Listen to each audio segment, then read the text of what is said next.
तो क्या सचमुच में बिहार के अगले मुख्यमंत्री के रूप में हम नीतीश कुमार को नहीं बल्कि चिराग पासवान को देखने जा रहे हैं? लोजपा रामविलास के प्रभारी ने हाजीपुर में सब कुछ क्लियर कर दिया और साथ ही साथ कहा कि अब अगले मुख्यमंत्री के स्वागत के लिए तैयार रहिए, क्योंकि अगले मुख्यमंत्री के रूप में हम चिराग पासवान को देखने वाले हैं।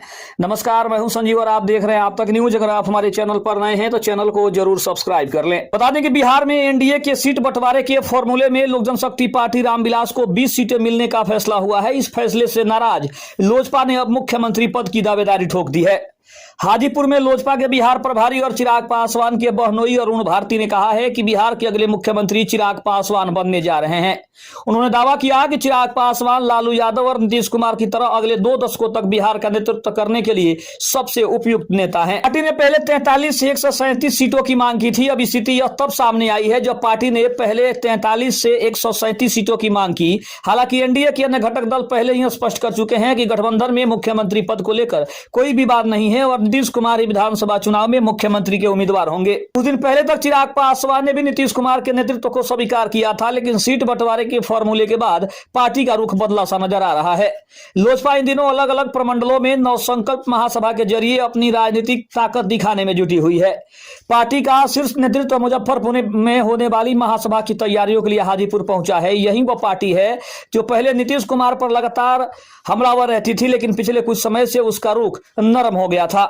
लेकिन अब जिस तरह से अरुण भारती ने बार बार हर सभाओं में ये बात कहते नजर आ रहे हैं कि पार्टी किसी भी कीमत पर चिराग पासवान को मुख्यमंत्री का पद दिलाएगी और अपने सीटों के समझौते में किसी तरह का बदलाव नहीं करेगी, तब से स्पष्ट हो गया था कि चिराग पासवान की पार्टी इतनी आसानी से मानने वाली नहीं है। लेकिन अब एक बार फिर से अरुण भारती के बयान के बाद तमाम तरह के कयास लगाए जा रहे हैं कि क्या चिराग पासवान की तरफ से उनको खुली छूट मिली हुई है कि अरुण भारती चिराग पासवान की बात जनता तक पहुंचाए। अगर चिराग पासवान अपनी बात को नहीं पहुंचा पा रहे हैं तो कहीं ना कहीं वो गठबंधन के दबाव में हैं, लेकिन उन्होंने अरुण भारती को प्रभारी बनाकर यह साबित करने की कोशिश की है कि उनकी बात जनता तक जा रही है और जनता का फीडबैक वो ले रहे हैं ताकि जनता की इसमें क्या राय आती है।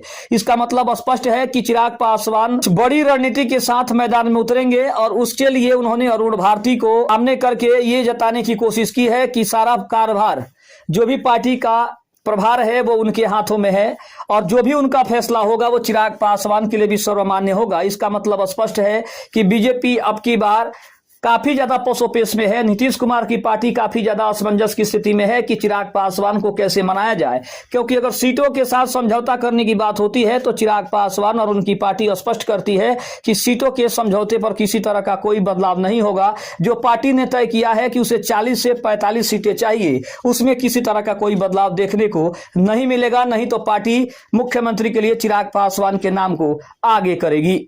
खबर अच्छी लगी तो चैनल को जरूर सब्सक्राइब करिएगा। तब तक के लिए धन्यवाद। जय हिंद, जय भारत।